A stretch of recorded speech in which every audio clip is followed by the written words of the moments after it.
안녕하세요, 여러분. 이번 주에도 역시나 관세 얘기입니다. 좀 지겹죠? 그래도 관세 얘기가 가장 중요한 얘기예요.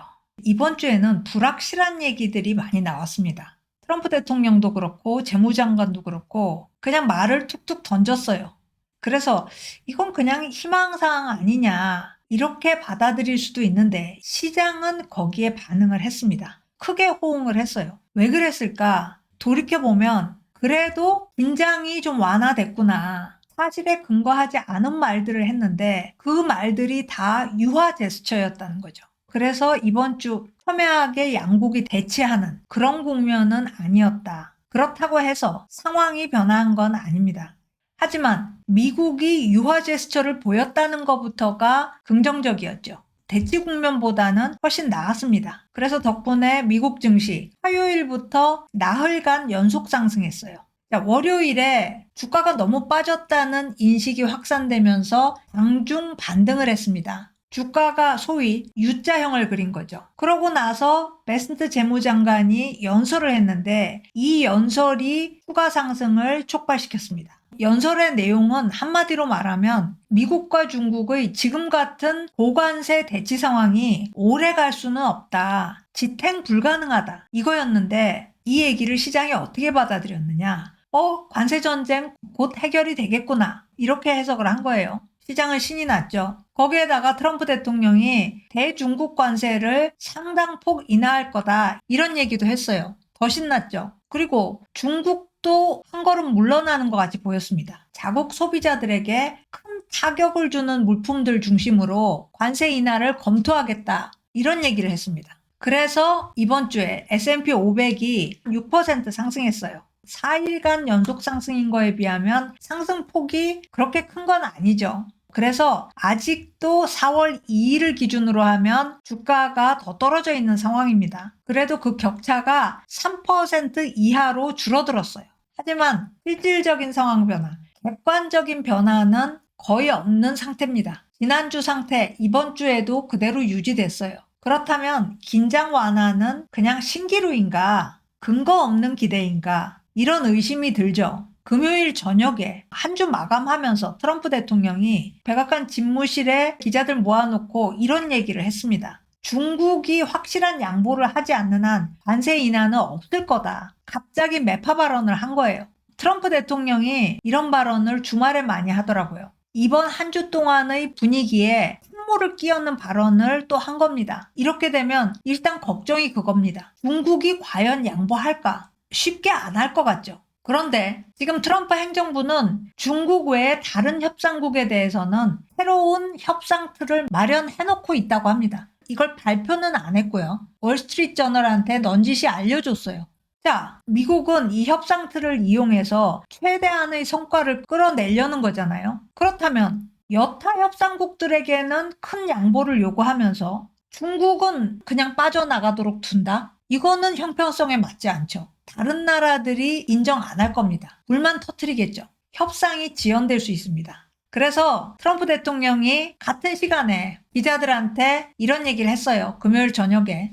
상호관세의 유예기간을 연장해주지는 않을 거다. 90일 유예기간 부여했잖아요. 더 이상은 없다는 거죠. 그리고 2, 3주 안에 협상은 대체로 타결될 거다. 이런 얘기를 했어요. 또다시 데드라인을 제시한 겁니다. 이 데드라인은 중국이 참여하느냐에 달렸다. 이런 얘기를 했습니다. 데드라인을 못 지킬 수도 있지만 그건 우리 책임이 아니다. 이런 얘기가 되는 거죠. 그리고 전형적으로 자화자찬도 했어요. 시장이 이제 내 정책 방향에 적응한 것 같다. 지금 시장 관계자들은 반대로 얘기를 하고 있습니다. 트럼프 대통령이 시장을 두려워하기 시작했다. 이번에는 채권 자경단이 움직인 게 아니라 시장 자경단이 움직였다. 주가가 너무 내려가는 바람에 대통령이 유화 모드로 바뀌었다. 이렇게 해석하고 있는데 트럼프 대통령은 정반대 해석을 내놓은 거예요. 그러면서 중국과 커뮤니케이션 하고 있다. 시진핑 주석과도 통화했다. 이런 얘기까지 했어요.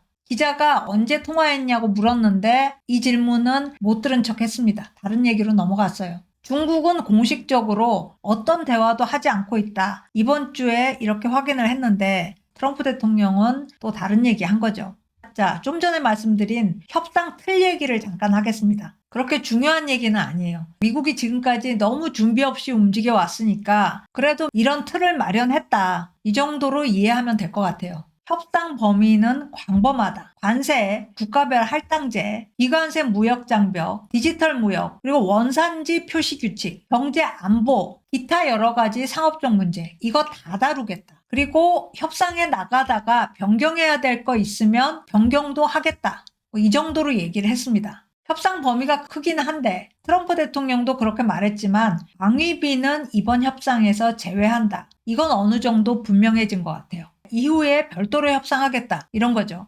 자, 일정은 어떻게 되냐? 향후 2달간 18개 주요 무역국과 단계적으로 협상을 벌여나가겠다고 합니다. 자, 1주차에는 6개 나라, 2주차에는 다음 6개 나라, 그리고 3주차에 마지막 6개 나라. 이거를 7월 8일까지 반복하겠다는 거예요. 7월 8일에 유예기간 90일이 끝납니다. 그러면 7월 8일까지 타결되지 않는 나라는 어떻게 하느냐? 원래의 상호관세율 그대로 부과하겠다. 이건 협박이고 압력입니다. 그러니까 빨리빨리 우리 요구사항에 응해라. 이런 말인데 트럼프 대통령은 2, 3주 안에 거의 결론이 날 거다. 이렇게 얘기를 했잖아요. 그런데 무역대표부는 90일 다 채울 거라고 얘기를 하는 겁니다. 여기서 차이가 있기는 해요. 하지만 1주차, 2주차, 3주차 이렇게 해서 대체로 결론이 나온다라고 트럼프 대통령은 생각하는 걸 수도 있죠. 그러면 어느 정도 비슷한 타임 프레임이 만들어지는 겁니다. 협상에서 큰 진전은 아직 없는 것 같아요.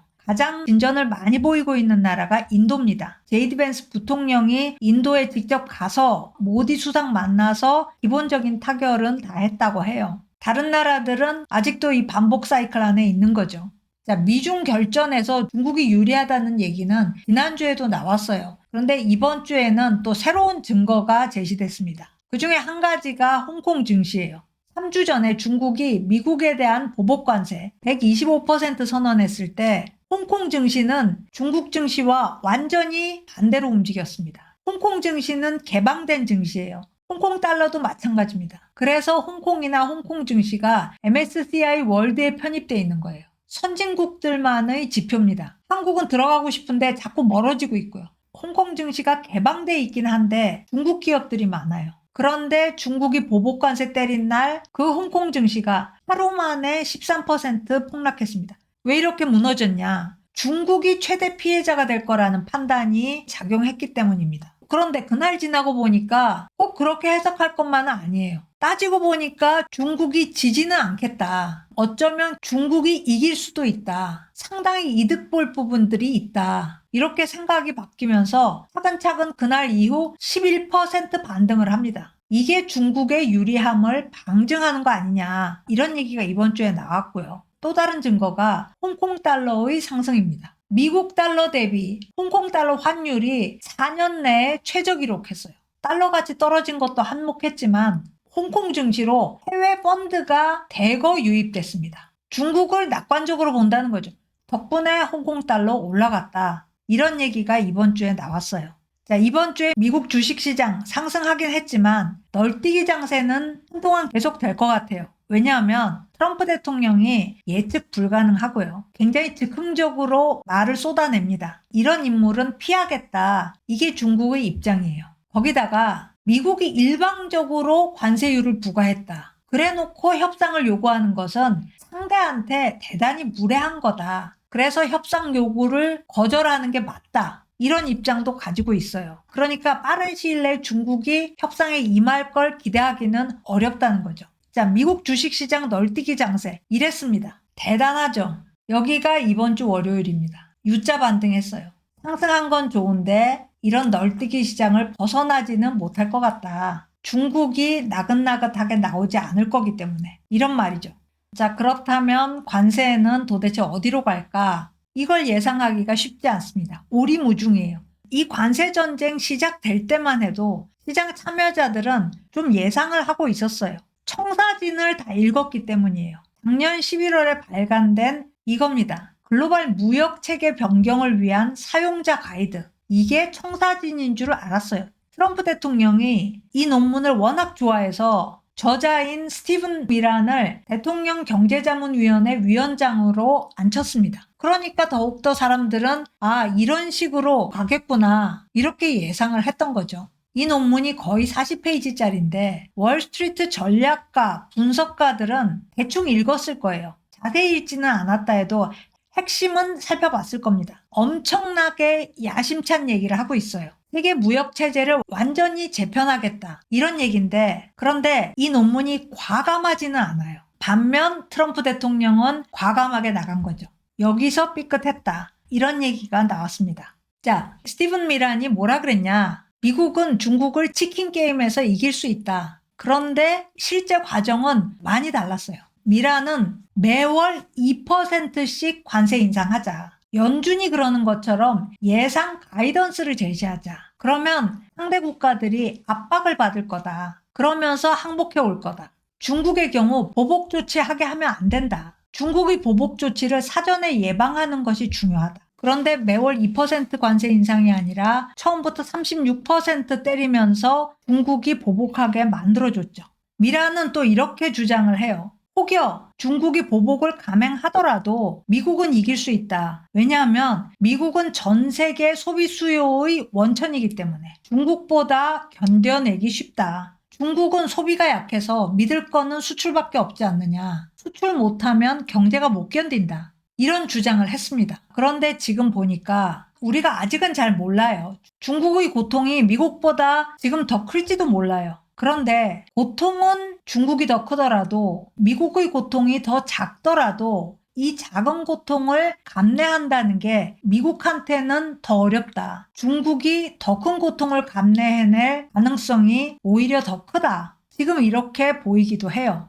자, 그럼에도 이번 주는 어쨌거나 최악의 상황을 성공적으로 피해간 한 주였다. 이렇게 평가할 수 있을 것 같아요. 우선 10년물 국채 수익률이 유지가 됐습니다. 상호관세 발표하고 일주일간 국채 수익률 이렇게 올랐습니다. 3.99%에서 4.5%까지 거의 수직으로 올라갔어요. 이게 최악의 일주일이었고 다음 2주간은 괜찮았어요. 유지했습니다. 트럼프 대통령이 판단을 잘한 거죠. 상호관세 유예. 그리고 또 한 가지, 달러 하락이 멈췄습니다. 달러 대비 유로와 같이 이렇게 올라갔어요. 이번 주 초에만 해도 이랬습니다. 그런데 요 며칠 사이에 잡힌 겁니다. 불안하긴 하지만 잡힌 모습 보여주고 있어요. 자, 달러 가치 하락이 왜 그렇게 두려운 일이었냐? 트럼프 대통령이 달러 가치 하락을 원하긴 했어요. 그런데 국채 수익률이 올라가면 달러도 같이 올라갑니다. 수익률이 높은 대로 돈이 몰리기 때문이죠.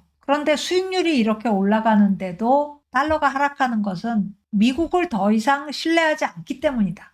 굉장히 두려운 얘기죠. 미국이 기울고 있구나. 이 수익률 올라가는 것 자체도 문제인데, 왜냐하면 미국이 이제 국채 이자만 매년 1조 달러를 내야 됩니다. 그런데 수익률이 점점 올라간다면 미국은 다른 데다 돈을 쓰지를 못해요. 그런데 그 돈의 가치까지 하락한다. 이런 상황인 줄 알았는데 이게 좀 완화된 거예요. 최악의 상황까지 안 가고도 해결이 가능할 수도 있겠다. 이런 희망이 보인 거죠. 자, 트럼프 대통령의 유화 제스처가 이런 역할을 했습니다. 그런데 다음 주에도 긴장 완화로 계속 갈 수 있을지, 그런 효과를 낼 수 있을지, 그건 알 수 없다. 중국이 결국은 협상에 응하겠지만 지금으로서는 더 아쉬운 쪽이 미국이기 때문이죠. 자, 이번 주 스캔 여기까지 하겠습니다. 고맙습니다.